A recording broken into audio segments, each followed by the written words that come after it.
함께 찬양으로 영광 돌리시겠습니다.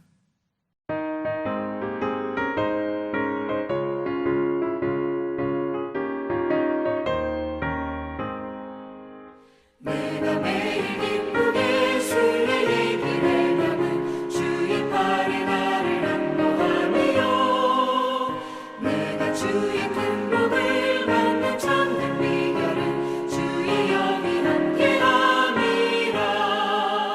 성령이 계시네 할렐루야 함께하시네. 좁은 길을 걸으며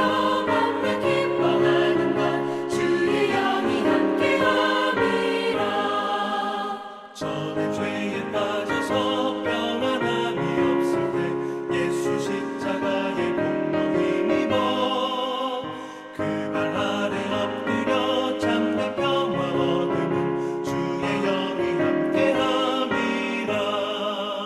성령이 계시네 할렐루야 함께하시네.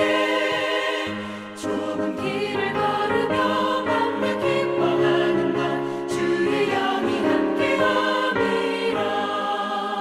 나와 동행하시고 모든 염려하시니 나는 숲의 새와 같이 기쁘다. 내가 깊은 밤으로 주의 뜻을 행하면 주의 영이 함께함이라.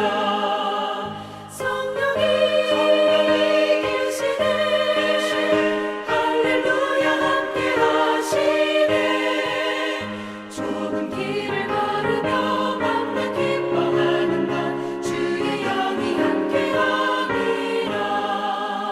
세상 모든 욕망과 나의 모든 정욕은 십자가의 힘이 못을 박았네. 어두운 밤이 지나고 무거운 짐 벗으니 주의 영이 함께함이라. 성령이 계시네 할렐루야 함께하시네. 좁은 길을 걸으며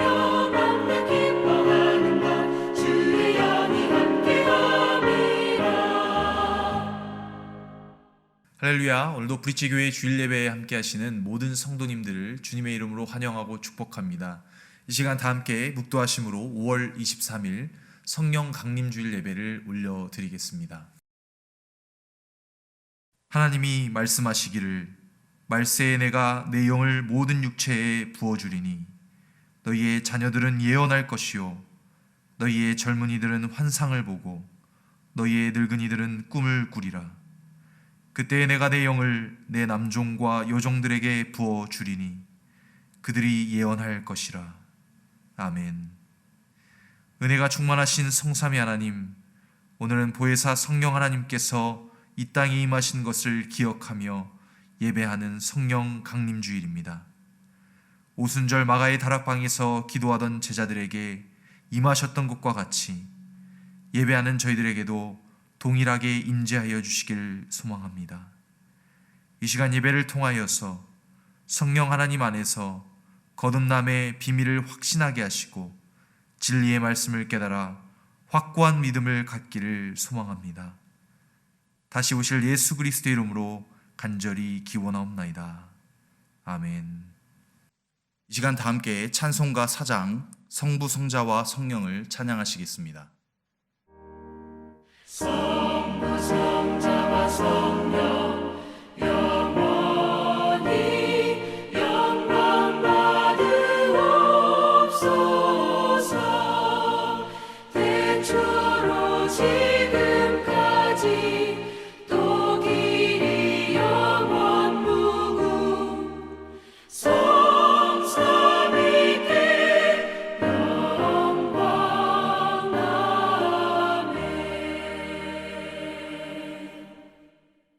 이 시간은 지난 한 주간 동안 나의 삶을 되돌아보며 주님 앞에 부끄러웠던 모습들을 고백하는 참회의 시간을 갖겠습니다.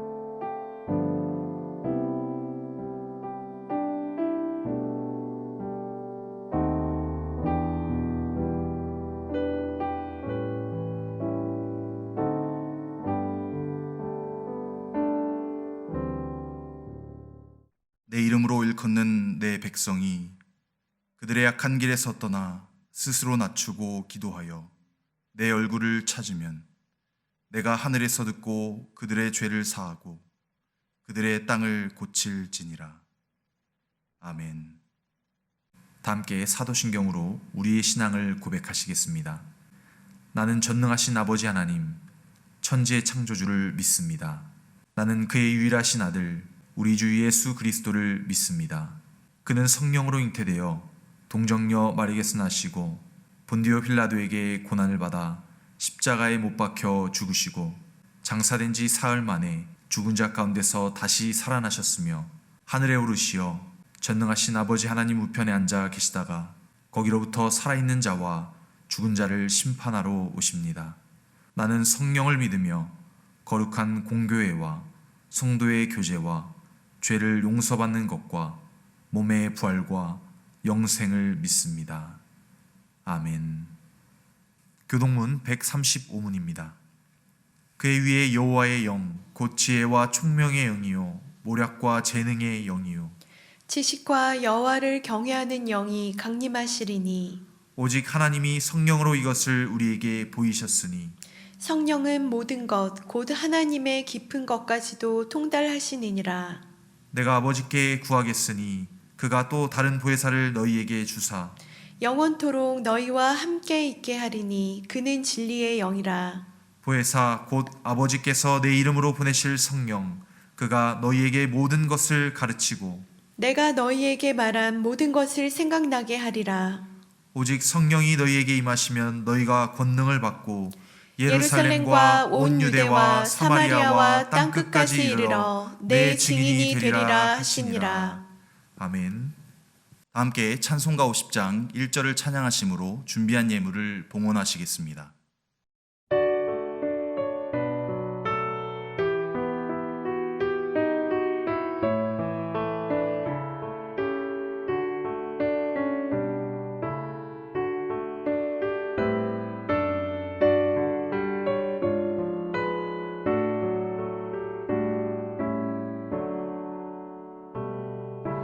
내게 있는 모든 것을 아낌없이 드리네. 사랑하고 의지하며 주만 따라 살리라. 주께 드리네. 주께 드리네. 사랑하는 구주 앞에 모두 드리네. 이 시간 예배를 위해서 김성호 지사님 기도해 주시겠습니다. 하늘에 계신 우리 아버지, 지난 한 주간도 저희를 지켜주심에 감사드립니다. 아버지의 선하심과 정의로우심을 찬양드립니다. 저희가 지난 한 주간 주님을 떠나서 세상적인 일에 몰두하고 하나님을 잊었던 죄를 회개합니다. 또한 저희의 죄를 구원해 주신 주님의 은혜를 잊고 저희에게 잘못한 이들에게 분노를 참지 못한 때도 있었음을 또한 회개합니다. 코로나 바이러스로 인하여 경제적으로나 육체적, 정신적으로 고통을 받고 있는 성도들이 많이 있습니다. 아버지, 그들의 어려움을 살펴주시고 낙심하지 말도록 구원의 손길을 내려주시옵소서. 저희 브릿지 교회가 세상의 빛이 되는 역할을 소홀히 하지 않도록 지켜주시옵소서. 성령 강림 주일을 맞이해서 우리와 함께 계시는 성령님의 안위하심을 잊지 말게 하시고 더욱이 우리 교회를 지역 발판으로 미국 내 선교와 구제의 뜻을 목표로 하시는 김재호 담임 목사님을 붙들어 주셔서 하나님의 선한 도구로 사용하여 주시옵소서. 오늘도 저희에게 주님의 말씀을 대언해 주실 김재호 목사님에게 주님의 권능을 더하여 주셔서 말씀 한마디 한마디가 저희의 내적 영혼을 울리는 그런 말씀이 되게 하옵소서.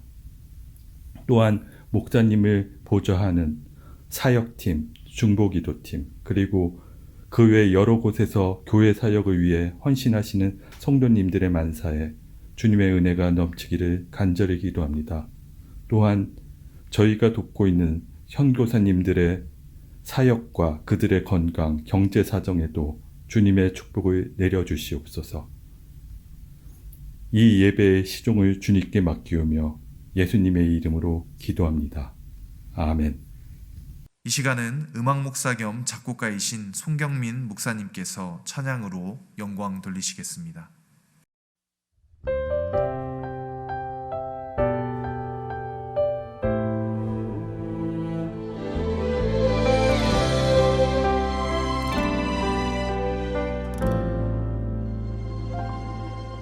내가 누려왔던 모든 것들이, 내가 지나왔던 모든 시간이, 내가 걸어왔던 모든 순간이 당연한 것 아니라 은혜였어. 아침에 해가 뜨고 저녁에 노을, 봄의 꽃향기와 가을의 열매, 변하는 계절의 모든 순간이 당연한 것 아니라 은혜였어. 모든 것이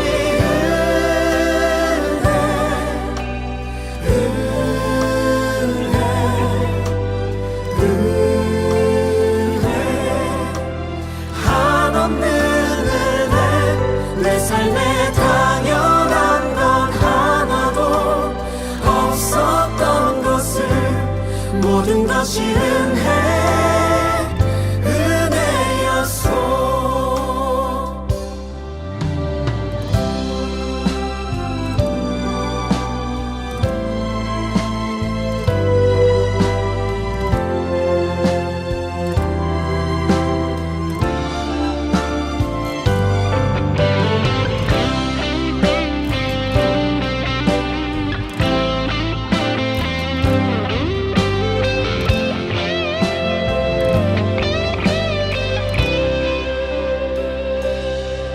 내가 이 땅에 태어나 사는 것,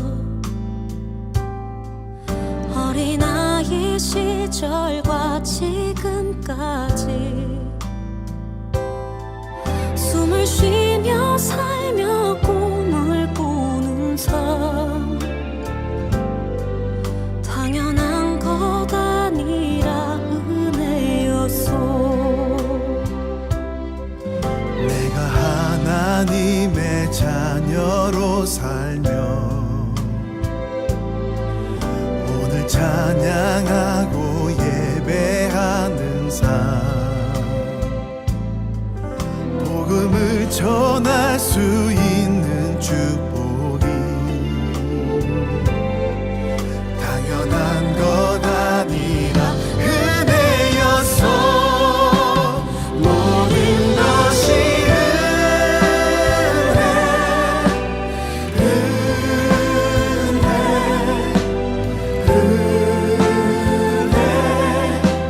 한없는 은혜, 내 삶에 당연한 건 하나도 없었던 것을, 모든 것이 은혜였어. 모든 것이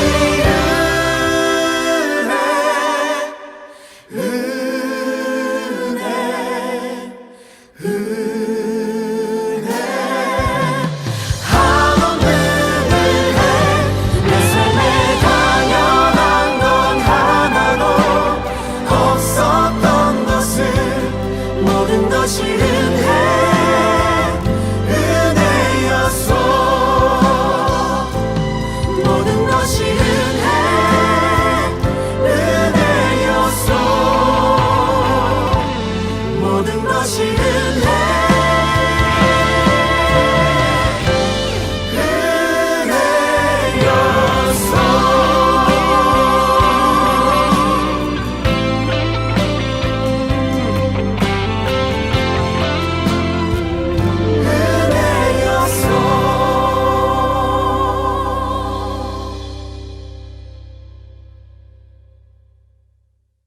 다음은 교회 광고입니다.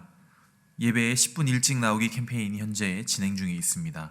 예배에 10분 먼저 나오셔서 기도로 예배를 준비하시는 저와 모든 성도님 되시길 간절히 소망합니다. 예배 시간은 하나님과 약속된 가장 귀중한 시간입니다.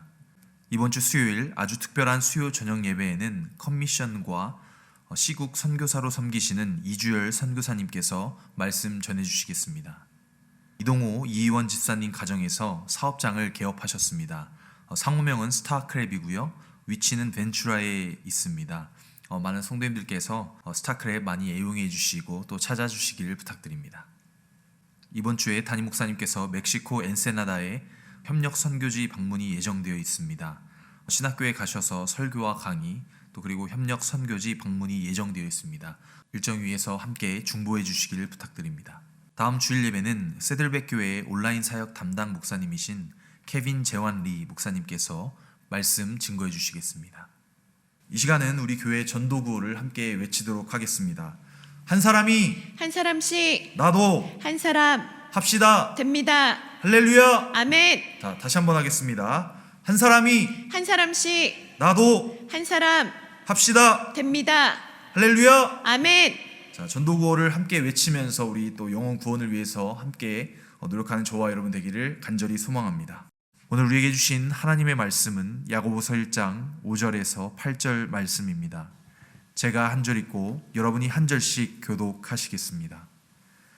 너희 중에 누구든지 지혜가 부족하거든 모든 사람에게 후히 주시고 꾸짖지 아니하시는 하나님께 구하라. 그리하면 주시리라. 오직 믿음으로 구하고 조금도 의심하지 말라. 의심하는 자는 마치 바람에 밀려 요동하는 바다 물결 같으니 이런 사람은 무엇이든지 주께 얻기를 생각하지 말라. 두 마음을 품어 모든 일에 정함이 없는 자로다. 아멘.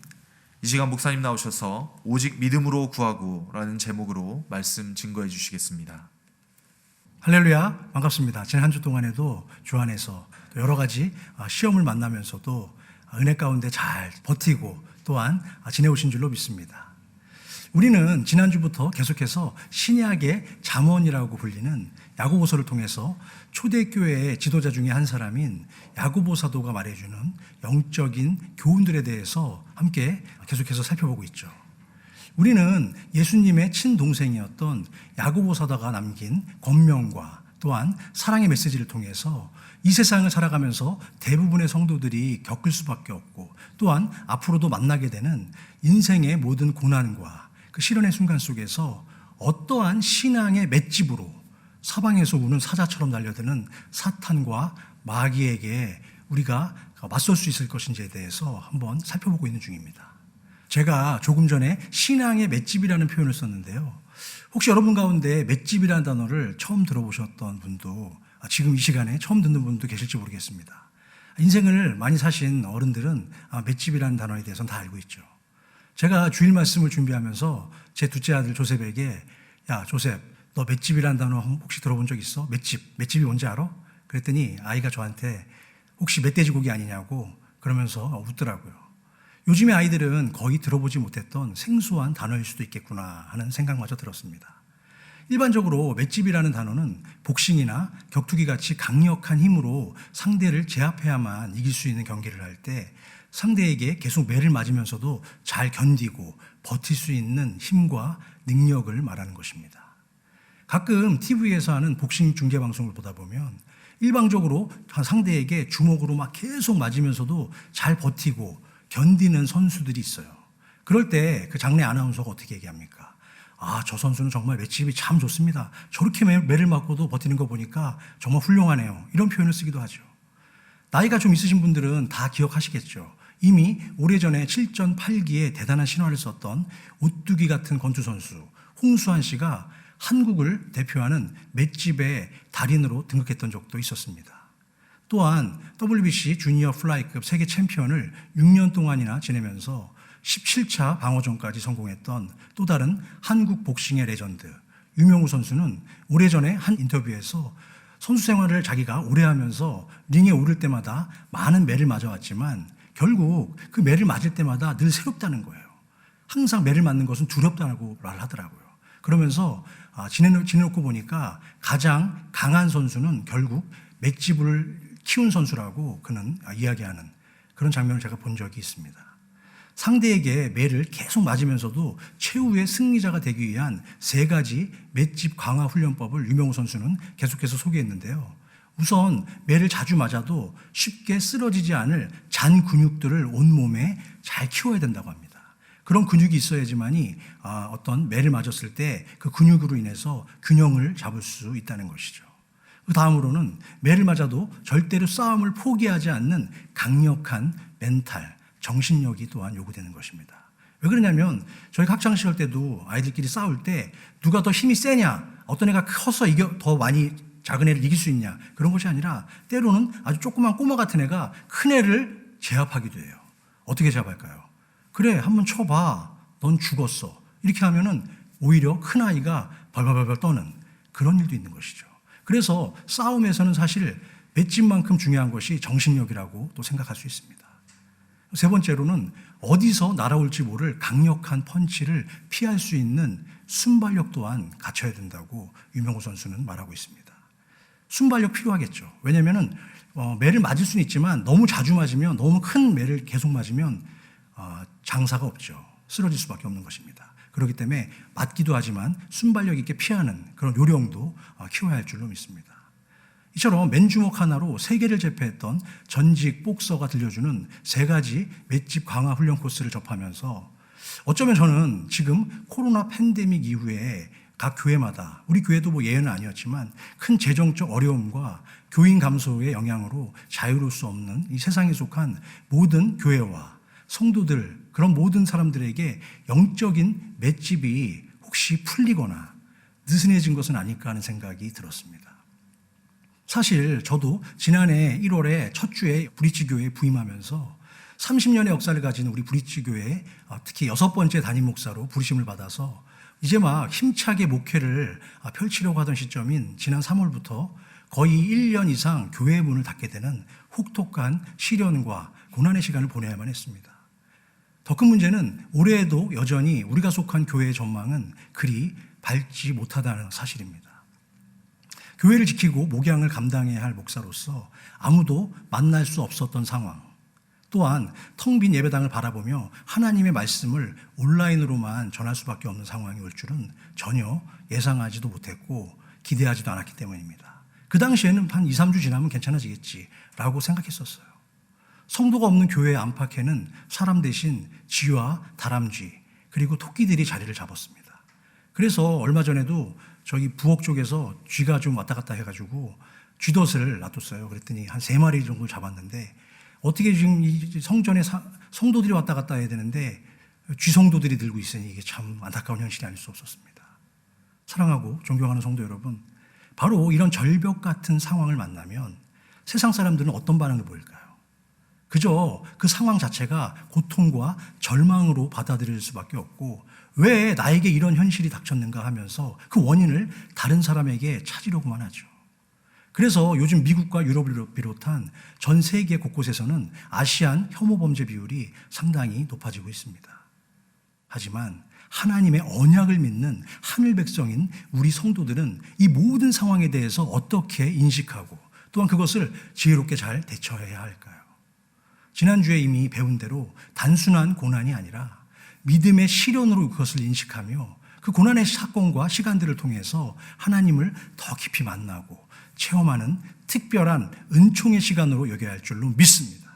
그래서 야고보 사도는 우리를 향해서 뭐라고 권면했습니까? 지난 시간에 너희가 여러 가지 시험을 당해도 그것을 받아들이고 잘 견디며 심지어는 그 고난을 기쁘게 여기라고까지 말했죠.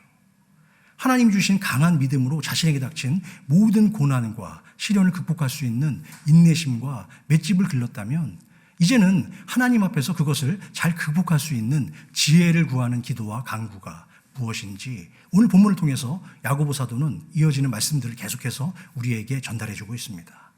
특별히 고난 가운데 기도하는 사람들에게는 하늘의 지혜를 주시겠다는 약속을 하고 있는데요.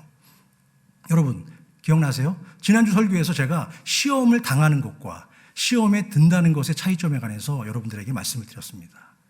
인생이라는 길고 긴 마라톤 경주를 하다 보면 어느 누구나 한 사람도 예외 없이 사탄이 주는 유혹과 시험은 피할 길이 없습니다. 아무리 성령이 충만한 사람이라고 해도 또는 기도를 많이 하는 사람이라고 해도 신앙의 길을 가다 보면 여러 가지 시험을 당할 수밖에 없는 것입니다. 그러나 하루하루 주어진 일상을 살아가면서 하나님의 말씀으로 우리의 심령을 무장하고 감사와 나눔을 실천하며 참고 인내하고 그리고 기도하는 사람들은 간혹 시험을 당할 수는 있습니다. 그러나 그 시험으로 인해서 완전히 녹다운되거나 절망하게 되지는 않는 줄로 믿으시기 바랍니다. 여러분 기억나세요? 영적 예방주사 3종 세트 지난 시간에 제가 소개했는데 뭐였죠? 기도, 말씀, 감사. 바로 건강한 예배 생활, 교회 생활을 하면은 우리가 어떤 환난에서도 이길 수 있는 것입니다. 제가 한 가지 여러분들에게 질문을 드리고 싶습니다. 지난 한 주 동안 세상 속에 살면서 성도 여러분들이 지내온 삶의 모습들은 어떠하셨습니까? 분명히 그 속에서 여러분들은 시험의 순간들을 경험했을 것입니다. 그때 바로 여러분들께서 하나님의 말씀 그리고 기도와 감사의 주사기가 여러분 곁에 항상 있었을 거예요. 그런데 그것을 사용하지는 못해요. 그것들을 외면할 때가 많습니다. 왜요? 내가 영적으로 단단히 무장되어 있지 않기 때문인 것이죠. 이제 사도 야고보는 시험에 관한 교훈에 이어서 오늘은 하나님의 지혜에 대해서 그래서 우리에게 설명하고 있는데요. 왜 그럴까요? 아무리 우리가 인내하고 참으면 뭐하냐는 것이죠. 아까 제가 설명했던 것처럼 맷집이 좋아가지고 버틸 수는 있어요. 하지만 계속 사단의 공격을 맞고 매를 맞으면 쓰러질 수밖에 없는 것입니다. 그렇기 때문에 하나님이 주시는 지혜를 우리는 또 발견하고 그것을 얻어야 될 줄로 믿습니다. 어디서요? 바로 이 성경을 통해서 말입니다.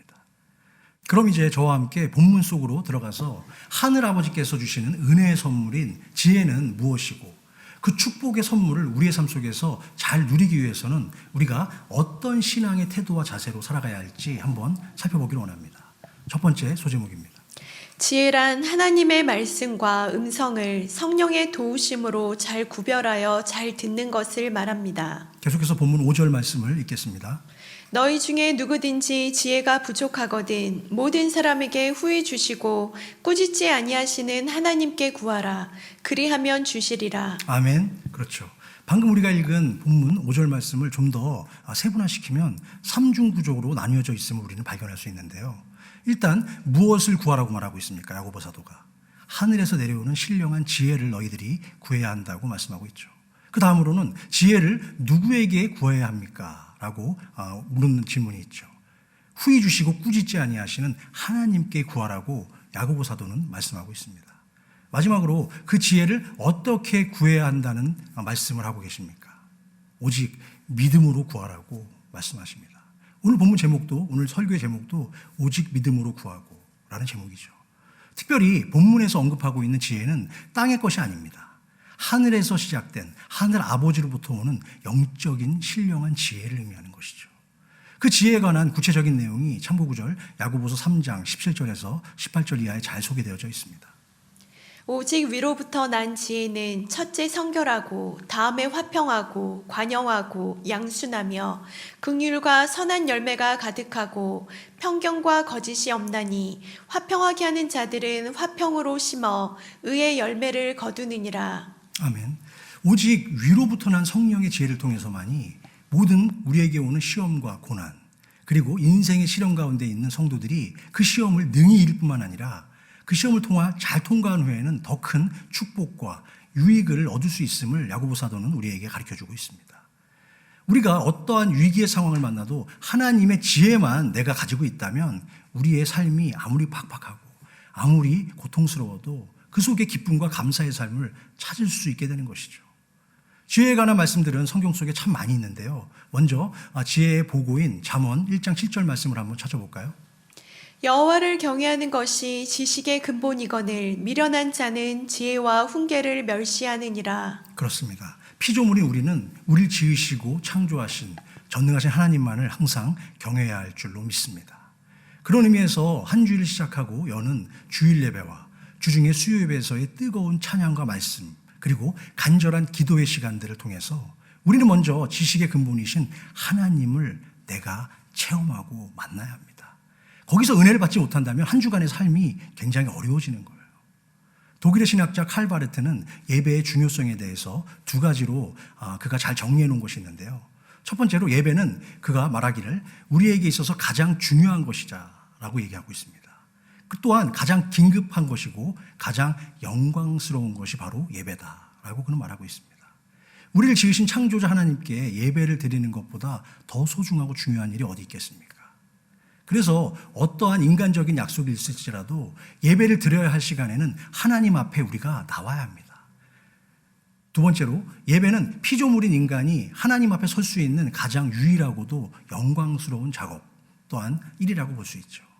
세상에 속한 불신자들은 자신이 하는 일과 업적으로 세상 사람들의 평가와 인정을 받게 되지만 하늘 백성인 성도들은 자신을 지으신 거룩한 창조자 앞에 나가서 온 마음과 정성을 다해서 하나님께 예배를 올려드릴 때만이 세상이 줄 수 없는 한없는 은혜와 축복을 경험하고 누리게 되는 줄로 믿습니다. 그러면 성도들은 하나님을 만나는 예배의 자리를 대할 때 어떠한 신앙의 습관을 취해야 한다고 볼 수 있을까요? 그 내용이 또 요한복음 4장 23절에 나와 있습니다. 아버지께 참되게 예배하는 자들은 영과 진리로 예배할 때가 오나니 곧 이때라. 아버지께서는 자기에게 이렇게 예배하는 자들을 찾으시느니라. 그렇습니다. 영과 진리로 예배하는 자. 하나님 앞에 나오는데 여러분 가볍게 나올 수 있겠습니까? 내가 여러분 중요한 만약에 내 반려자를 만나는 그런 어떤 선을 보는 자리다. 여러분 반바지에 크락스 신고 슬리퍼 신고 나갈 수 있겠어요? 그럴 수 없습니다. 만약에 내가 대학 입시 시험을 보는 자리예요. 그런 자리에 막 입고 나갈 수 없죠. 그렇처럼 우리 교회의 예배, 이 예배가 너무 소중한 것입니다. 예배 자리를 여러분 사모하셔야 되고요. 예배 자리가 여러분의 삶을 또 풍성하게 할 것이며 여러분의 영혼을 지켜줄 겁니다. 그래서 우리 교회도 매주일 요즘에 어떻게 합니까? 10분 일찍 나오는 캠페인을 벌이고 있습니다. 또 많은 분들이 동참해 주시고 또 해주셔서 너무 감사하긴 한데 아직도 조금 부족한 분들이 있어요. 목사의 입장에서 솔직히 저는 10분보다 한 30분 정도 일찍 나왔으면 좋겠습니다. 그래서 교회도 한번 둘러보세요. 뭐 지난 한 주 동안 특별한 건 변한 건 없지만 그래도 혹시 교회 괜찮은가 둘러도 보시고 한번 안에도 한번 살펴보시고 그러면서 저기 기도실 있잖아요. 개인 기도실. 가셔서 기도도 좀 하시고 잠깐 5분 10분이라도. 그런 걸 통해서 우리가 정말 더 열심히 하나님의 전을 사랑하고 또한 그런 것이 하나님께서 기뻐하시는 일일 줄로 믿습니다. 준비된 자에게 기회가 온다고 했는데 준비된 예배자를 하나님은 쓰실 줄로 믿습니다. 한국에서 제가 모 교회였던 과천교회 주일 예배에 참석할 때 저희 아버지께서는 적어도 1시간 정도 전부터 교회에 갈 모든 차비를 다 마치신 후에 게으름을 피우던 저희에게 이렇게 말씀하시며 재촉하시길 원하셨습니다. 재호야, 하나님과의 약속 시간은 절대로 어겨서는 안 된다. 미리 가서 가장 은혜 받기 좋은 자리를 우리가 찾아서 기도로 먼저 마음을 준비하고 예배 시간에 하나님의 음성을 들을 수 있어야지만이 우리가 우리의 영혼이 살 수 있단다. 그래서 간혹 목사님의 말씀을 듣는 중에 제가 옆에 앉아가지고 꾸벅꾸벅 이렇게 졸기라도 하면은 예외 없이 저희 아버지는 제 허벅지 테러를 하셔요. 이렇게 손가락으로 이렇게 넣어가지고 딱 하는데 그거 한번 당하고 나면 정신이 바짝 나고 나중에 집에 가서 바지를 내려보면 멍자국이 날 정도로 자기 자식이 예배 시간에 좋은 꼴을 보지 못하시는 엄격한 분이셨어요. 그런데 시간이 많이 지났잖아요. 저는 그렇게 해서 많은 시간이 지나고 요즘에 제가 돌아보니까 예배 시간에 딴청을 피지 못하게 또한 저를 위해서 정말 멍이 들도록 꼬집어 주신 아버지의 마음이 이해가 됩니다. 그리고 그 아버지로 인해서 제가 지금 목사가 되지 않았나 하는 생각도 하게 됩니다. 예배를 대하는 그 아버지의 태도, 그 성품, 그리고 그 성실한 자세, 그것이 정말 저에게 큰 영향을 미쳤던 것 같습니다. 앞으로 그래서 저는 이렇게 정리했으면 좋겠습니다. 여러분이 속한 교회의 모든 공예배에는 적어도 10분에서 20분 전에 나오셔서 지난 한 주간의 신앙을 다시 한번 하나님 앞에 돌아보고 하나님이 주신 말씀대로 잘 살아가려고 했는지 조용한 피아노 반주와 묵상 가운데 자신의 나태하고 게을렀던 신앙을 체크하고 회개하는 기도를 드리시는 그런 여러분들이 되시기를 주님의 이름으로 권면합니다.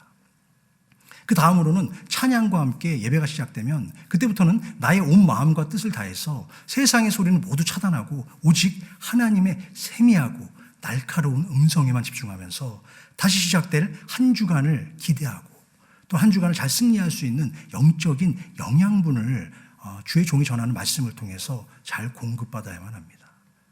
끝으로 예배를 마친 후에는 어떻게 해야 될까요? 집으로 돌아가서 그날 주신 하나님의 말씀을 중심으로 새로운 한 주간을 잘 준비하고 계획하며 남은 한 주 동안 어떤 신앙의 자세로 세상과 맞서 싸울지를 다짐하는 결단의 기도로 하루를 마감하는 것이 가장 현명한 방법입니다. 저는 개인적으로 건강한 그리스도인들은 하나님의 음성을 듣는 기도와 개인적인 간구와 바램을 요청하는 개인의 기도의 비율이 1:1 비율로 균형을 이룰 때가 가장 효과적이라고 저는 생각합니다. 그런 균형 잡힌 예배 생활과 기도 생활, 또한 사랑의 나눔과 실천을 통해서 우리가 얻게 되는 가장 큰 선물이 바로 지혜입니다. 지혜. 하나님이 주시는 지혜를 통해서 선과 영, 그리고 악한 사탄이 주는 어두움의 영을 우리는 구분할 수 있는 영분별의 은사를 얻게 되기 때문이죠. 성경에 나온 영분별에 관한 가장 좋은 예화는 지혜의 왕 솔로몬의 슬기로운 재판 이야기가 아닐까 하는 생각이 드는데요. 참고구절 열왕기상 3장 9절에서 10절까지의 말씀을 한번 찾아보겠습니다. 누가 주의 이 많은 백성을 재판할 수 있사오리이까? 듣는 마음을 종에게 주사 주의 백성을 재판하여 선악을 분별하게 하옵소서. 솔로몬이 이것을 구하매 그 말씀이 주의 마음에 든지라. 그렇습니다.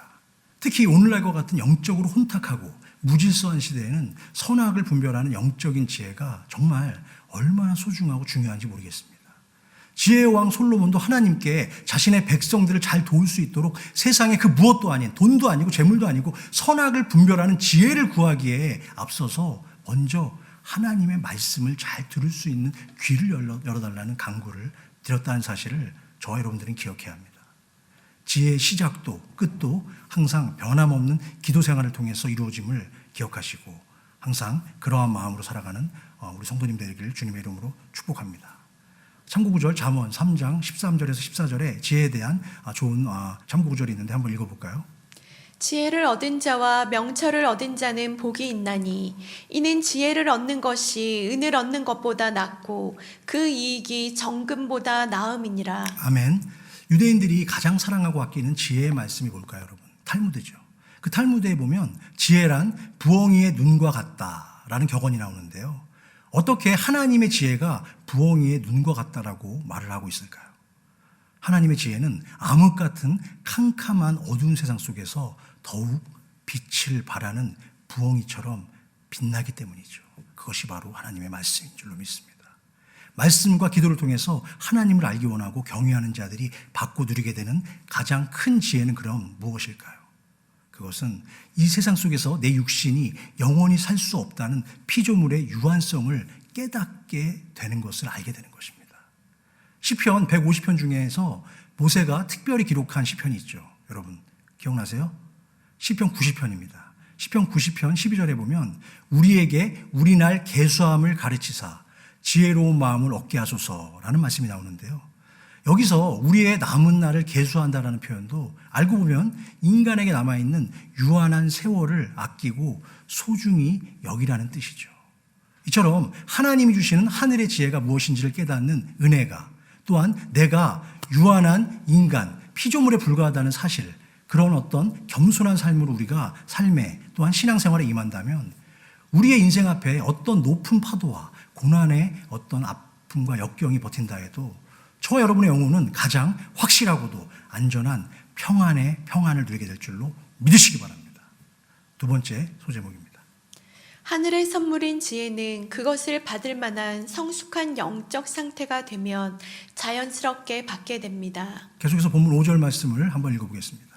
너희 중에 누구든지 지혜가 부족하거든 모든 사람에게 후히 주시고 꾸짖지 아니하시는 하나님께 구하라. 그리하면 주시리라. 본문 속에서 야고보 사도는 후히 주시고 꾸짖지 아니하시는 하나님께 부족한 너희의 지혜를 한번 구해보라고 권면하고 있습니다.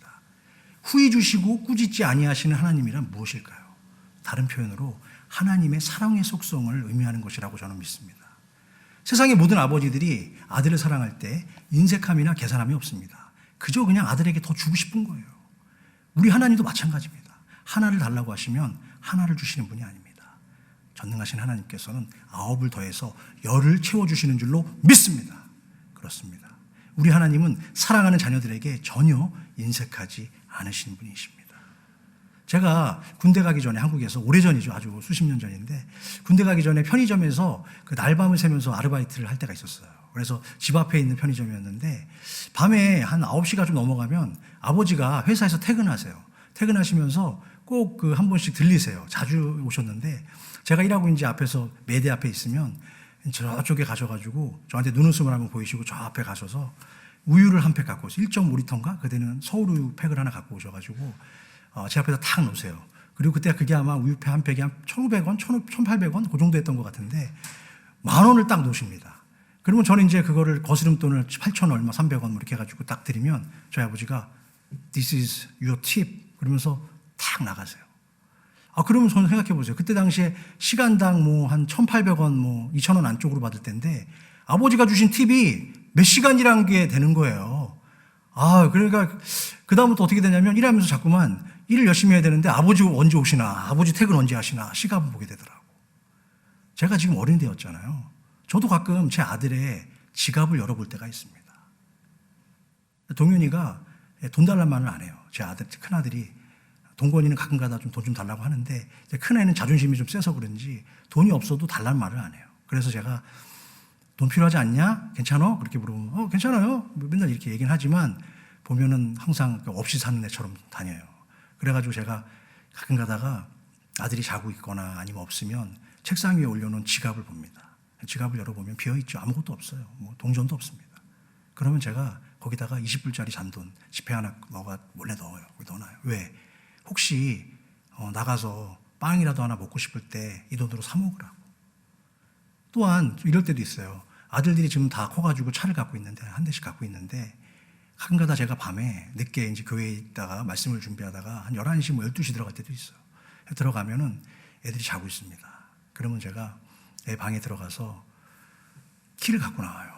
근데 한 번은 제가 몰래 키를 갖고 나온다고 나오는데 제 둘째 아들이 동건이가 아빠 뭐 하는 거예요? 뭐 이러더라고 자다가. 아빠 좀 잠깐 네 차 좀 보면 안 돼? 그랬더니 만지지 마요 뭐 이러더라고.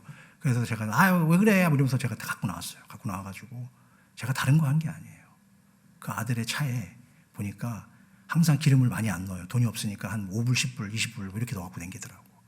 그럼 저는 그걸 가지고 밑에 내려가요. 동네 그 주유소에 가는 겁니다. 주유소에 가서 아들의 차에 기름을 가득 넣어줘요. 제 차에는 제가 꽉 안 채울 때가 많은데 제 아들의 차에는 기름을 넘치도록 채워줘요. 어쩔 때는 꽉 찹니다. 그러면 그 위에다가 눌러요. 꽉꽉 눌러가지고 더 이상 들어가지 않고 넘칠 때까지 채워줄 때가 있어요.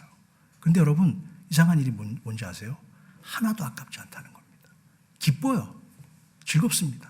행복합니다. 왜 그럴까요? 하나님도 마찬가지입니다. 하늘 백성인 우리에게 후하고 넘치도록 채워주시는 하나님, 그 은혜의 하나님을 여러분이 완전히 신뢰하고 믿으신다면 하나님께서는 더 많은 것으로 우리의 삶을 책임져 주실 줄로 믿습니다. 주는 자가 받는 자보다 복이 있고 또한 다른 사람을 대접할 때는 그 사람으로부터 내가 대접받기를 원하는 만큼 대접하라고 우리 주님 우리에게 가르쳐 주셨습니다. 따라서 주님의 자녀인 저와 여러분들도 나의 물질과 시간을 투자해서 하나님과 이웃들을 섬길 때에 하나님처럼 후히 주시되 꾸짖지 아니하시는 순수함과 사랑의 모습으로 주님께서 우리의 삶을 책임져 주실 줄로 믿습니다. 그래서 돌아오는 주간에 저는 브릿지교회 성도님들을 대신해서 멕시코에 이수잔 선교사님이 사역하고 계시는 선교지에 제 아내와 함께 방문을 할 예정입니다. 하나님의 관심과 사랑이 필요한 곳이 있다면 그곳이 어디라도 저는 갈 것입니다. 그래서 그들의 형편을 저희 교인들을 대표해서 브릿지교회를 대표해서 살필 것이고 또한 어떤 구체적인 도움들이 더 필요한지를 찾아보며 축복의 시간이 되도록 모든 성도님들의 정말 그런 또 관심과 또 헌물들을 제가 소중히 사용하며 또한 그렇게 하나님의 이름으로 그들을 돕는 그런 교회와 또한 우리 브릿지교회가 되기를 주님의 이름으로 축복합니다. 세 번째 소제목입니다. 지혜를 구할 때 오직 믿음으로 구하고 두 마음을 품어서는 안 된다고 합니다. 그렇죠. 두 마음을 품는다는 것은 무엇일까요? 양다리를 걸치는 것이죠. 양다리. 성도인 우리들이 하나님께 지혜를 구할 때 어떻게 기도하며 구하는 것이 가장 좋을까? 양다리를 걸치지 말라는 거예요. 양다리를 걸치면 안 돼요. 오직 하나님께 구했으면 하나님의 응답을 기다리시고 기대하셔야 됩니다. 여러분, 기도하면서 왜 의심합니까? 그게 양다리예요, 양다리. 영적 의심인 것이죠. 그 내용에 대해서 본문 6절에서 8절에 야고보 사도는 뭐라고 가르치는지 한번 잘 보시기 바랍니다. 오직 믿음으로 구하고 조금도 의심하지 말라. 의심하는 자는 마치 바람에 밀려 요동하는 바다 물결 같으니 이런 사람은 무엇이든지 주께 얻기를 생각하지 말라. 두 마음을 품어 모든 일에 정함이 없는 자로다. 아멘. 8절 말씀에서, 마지막 절이죠. 8절 말씀에서 야고보 사도는 의심하는 자들을 향해서 너희가 두 마음을 품었다고 말했습니다. 여러분, 두 마음. 그게 무슨 뜻일까요? 고대 신화 중에 종종 등장하는 여러 개의 혀를 가진 괴물처럼 하나님의 확실한 말씀을 의심하는 자들은 바다의 파도에 밀려서 요동치는 물결처럼 한 곳에 뜻을 두지 못하고 계속해서 방황하는 거예요. 여기 한번 찔끔, 저기 한번 찔끔. 여러분, 시간만 허비하고 결국 아무것도 남는 것이 없게 됩니다. 예를 들어서 어떤 나쁜 의도를 가진 한 사람이 자신의 어떤 여자를 만나요. 남자가 여자를 만나는데 그 상대에게만 집중하면서 연애를 하면서 이 사람을 내 결혼 상대로 삼을 것인지 말 것인지 그 판단하면서 만나야 하는 것이 맞잖아요. 그것이 페어플레이죠. 자, 그런데 그렇게 하지 않고 계속해서 딴 여자를 생각하는 거죠. 딴 여자를 생각하면서 양다리를 걸치면서 계속해서 갈라진 생각으로 만약에 만난다면 여러분, 그것은 잘못된 것이죠. 결혼하기 전부터 불륜의 마음을 품은 사악한 의도의 양다리라고 볼 수 있는 것입니다. 바로 그런 못된 마음이 두 마음이고 갈라진 마음이며 공동체에 분열을 주는 아주 나쁜 분노와 질투의 또한 미움의 마음입니다. 어떤 작은 교회를 섬기시는 목사님한테 제가 최근에 들은 내용인데 교회에 그 건축 헌금을 하기 위해서 꽤 많은 돈을 한 20만 불 가까이 되는 돈을 모았대요. 그랬는데 그 돈이 모이기 시작하니까 작은 교회에 돈이 모이기 시작하니까 그 안에서 몇 명 되지도 않은 사람들끼리 그 돈에 대한 욕심을 내더라는 거예요. 그래서 어느 날 재정을 맡은 그 집사가 그 20만 원이 아니라 20만 불 가까이 되는 그 큰 돈을 자기 통장에 넣었다는 거예요. 재정을 맡은 집사가. 그래가지고 교회가 어려움에 빠지면서 어려워졌는데 그걸로 끝난 것이 아니라 그걸 해결하는 과정에서 경찰 부르고 법정 싸움 간이 많이 하면서 그 꼴 보기 싫어서 성도들 나가고 뭐하고 결국에는 지금 거의 교회가 파산 직전입니다. 여러분, 이게 뭡니까? 정말 그것은 아니죠. 교회가 그렇게 쓰라고 그 돈을 하나님께서 모아주신 것이 아닙니다. 결국 그 목사님이 선택한 것은 자신이 속한 교단에 그 20만 불 가까이 되는 돈을 선교헌금으로 기증했답니다. 그러고 나니까 싸움이 멋들해요. 싸움을 더 이상 하지 안 했답니다. 왜? 돈이 없으니까. 돈이 여러분 그만큼 무서운 거예요. 내가 재물에서 자유하지 않는다면 목사가 됐던 누가 됐던 한순간 사탄의 심부름꾼이 되는 겁니다. 그래서 저는 여러분들에게 약속한 거예요. 제가 은퇴하는 그 순간까지 저는 절대로 돈 욕심내지 않는 목사 되게 해달라고 제가 기도하고 있습니다. 지금 날마다 기도하고 있습니다. 요즘에 교회가 점점 성장하면서 헌금이 좀 많이 모이고 있어요. 그러니까 제가 또 생각이 달라질까요? 아니요. 그렇지 않습니다. 저는 더 많이 사역자들 더 챙겨주고 또 외부적으로 더 많이 이렇게 저희가 사역을 할 수 있으니까 그걸로 기뻐요. 너무 감사하죠. 결혼 정년기의 청년들도 마찬가지입니다, 여러분. 서로 만나서 연애할 때는 어떤 마음으로 임해야 할까요? 지금 현재 만나고 있는 사람과 잘해서 한평생 부부로 잘 살 수 있다는 생각으로 만나야지 문제가 없습니다. 한번 동거해보고 한번 살아보고 아니면 관두지 그런 생각으로 만약에 연애를 임한다면 이미 그 마음의 중심에는 두 마음을 품고 시작하는 것이나 다름이 없는 것이죠. 표면적인 그런 이상한 만남은 이성 간의 건강한 만남을 약속할 수 없는 것과 마찬가지입니다. 우리가 새로운 사업을 시작할 때도 마찬가지예요. 큰 돈과 많은 시간을 투자하고 때로는 내 가족의 운명이 걸린 비즈니스를 항상 잘 알아보고 다시 한번 확인하고 체크업하고 신중하게 결정해서 한번 목표를 정했으면 그것을 사명으로 알고 내 몸과 마음을 바쳐서 최선을 다해야지. 한번 한 20만 불 정도 투자해보고 아니면 말고 이번에 실패하면 또 그냥 연습한 거지 다음에 또 하면 돼. 만약 여러분 이런 마음으로 비즈니스를 한다면 되겠습니까? 그 사업의 결과는 불을 보듯 뻔한 것입니다. 제가 아는 한 집사님이 어느 날 샌드위치 샵, 저희 교회 교인들 중에서 계시는데 옛날에 제가 애틀란타에 있을 때 한 집사님이 샌드위치 샵 전문 프랜차이즈를 오픈했어요. 아주 큰 미국에 지금도 있는 큰 회사인데 그 회사 시스템만 의지하고 본인은 이거는 그냥 과외돈으로 벌고 나는 내 일을 하니까 그냥 아르바이트생 쓰면 시스템이 잘 돌아가니까 되겠지 하고 주인은 거의 발을 빼고 그냥 아르바이트생들만 고용해서 그냥 그렇게 사업을 한 거예요. 그런데 여러분 얼마 가지 못해서 금방 망하고 말았습니다. 제가 망하기 직전에 그 가게 한번 들른 적이 있었는데요. 정말 가관이더군요. 주인이 없으니까 관리는 전혀 안 되고요. 화장실에는 그 휴지가 막 넘쳐나고 있고 제가 볼 때는 화장실 청소 30초면 끝나는 일인데 그냥 딱 묶어가지고 빼고 새거 비닐봉지를 넣으면 끝나는 건데 그것조차도 하지 않고 손님이 왔는데도 관심도 안 보이고 자기 친구들 불러가지고 애들한테 그냥 돈도 안 받고 막 샌드위치 막 나눠주고 와, 저 그 모습을 보면서 정말 이게 주인이 없는 그런 어떤 모습이 이 가게가 될 수가 없겠구나. 여러분, 우리의 신앙생활도 마찬가지입니다. 우리가 하나님 중심, 예수 그리스도 중심, 교회 중심이 아니라 두 마음 품고 자꾸만 딴 데 기웃기웃거리면 우리의 신앙은 여러분 점점 절벽으로 가는 거예요. 절망과 두려움으로 가는 겁니다. 여러분들이 교회를 출석하며 믿음 생활을 하는 것도 동일한 거예요. 우리는 어떻게 해야 되겠습니까? 그러면 하나님, 저에게는 더 이상 퇴로가 없습니다. 마지막 길입니다. 오직 주님만 바라보고 일심으로 주님 앞에 전진하기에 도와주세요. 한번 해보고 안 되면 말자. 이런 식의 신앙생활은 안 됩니다. 여러분. 그런 신앙생활을 하신 분이 있다면 이제는 예수 그리스도 이름으로 명하노니 절대로 그렇게 하지 마시고 하나님의 은혜 가운데 하나님만 바라보며 외길 가는 여러분 되시기를 주님의 이름으로 축원합니다. 여기에서 바로 믿음의 비약이 필요한 거예요. 일단 하나님께 철저히 맡기고 나아간다면 하나님만 바라보고 가야지 하나님이 막혔던 길도 크게 열어주시는 겁니다. 그저 한번 해볼까 하는 정도의 생각으로 결코 우리 인생의 걸작품이 나올 수가 없어요. 하나님의 축복은 두 마음이 아닌 오직 일편단심 한 마음으로 임할 때 그곳에 성령의 역사도 일어나고 하나님의 뜻도 이루어지고 하나님의 사명과 소명이 다 감당될 줄로 믿으시기 바랍니다. 그렇게 주님이 주시는 마음으로 살아가기 위해서 날마다 우리 브릿지 교회는 또한 저와 여러 성도들 또한 온라인 성도님들 다 마찬가지입니다. 어디에 있든지 우리가 하나가 되어서 더 주의 일에 힘쓰고 더 크신 하나님의 은혜와 축복을 또 경험하게 되는 그러한 축복의 주인공들이 여러분 되시길 바랍니다.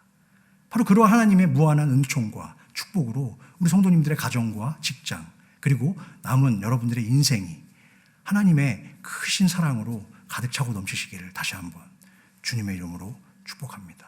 여러분 오늘 제목이 뭐였죠? 오늘 제목만 기억했으면 좋겠습니다. 오직 믿음으로 구하고 기도하시겠습니다. 사랑의 하나님 아버지, 여전히 이 세상은 어려움과 고난의 시간들을 팬데믹 가운데 보내고 있습니다. 그런 가운데도 지난 한 주 동안 여전히 변함없는 아버지의 크신 은혜와 사랑으로 주님의 핏값으로 세워주신 우리 브릿지 교회와 또한 전 세계에 흩어져 계신 온라인 성도들 또한 본교회 성도들을 아버지의 은총의 날개 아래서 눈동자와 같이 지켜주신 사랑에 감사와 찬양을 올려드립니다. 오늘도 야고보 사도의 말씀을 통해서 우리는 예수를 믿는다고 하면서 그동안 예배의 자리를 소홀히 하고 주님의 말씀과 음성에 귀 기울이기보다는 세상에 기대어 살아왔던 저희의 모든 교만과 불신앙의 모습들을 다시 한번 이 시간 회개합니다. 주님, 이제는 다른 그 무엇보다도 예수의 보혈의 피로만 내 안에 있는 더럽고 추악한 모든 모습들을 깨끗게 변화시켜 주신다는 사실을 인지하고 오직 성령의 뜨거운 불이 저희에게 임하사 힘없이 꺼져가는 이 땅의 교회와 예배를 다시 일으켜 주시고 믿음의 일꾼들로 살아가는데 전혀 부족함이 없도록 인도하여 주시고 긍휼을 베풀어 주시옵소서. 오늘도 사랑하는 주의 모든 백성들이 아버지의 전에 나오며 어려움 가운데 귀한 예물을 정성으로 저마다 준비하였습니다. 이것은 하나님을 향한 우리의 전부이자 사랑의 표현임을 고백하오니 이 헌물을 기쁘게 받아주시고 필요한 모든 곳에 잘 사용되게 하사 쓰는 자도 드리는 자도 하나님의 두려워하며 이 모든 상황 가운데 주신 은혜를 잘 사용할 수 있도록 인도하여 주시옵소서. 이제는 우리 주 예수 그리스도의 그 크신 은혜와 아버지 하나님의 극진하신 사랑과 여전히 우리와 동행하시며 은혜 부어주시기를 원하시는 성령 하나님의 교통 감화, 내주, 인도하심의 역사가 이제는 그리스도의 이름으로 아름답게 교회와 예배를 이 땅에 세우며 또한 오직 믿음으로 구하며 다시 세워가기를 원하고 다짐하는 모든 사랑하는 주의 백성들과 저들의 가정과 생업 위에 그리고 주님의 핏값으로 30년 전에 세워주신 이곳 브릿지 교회 위에 이제로부터 영원토록 함께 계실지어다. 아멘.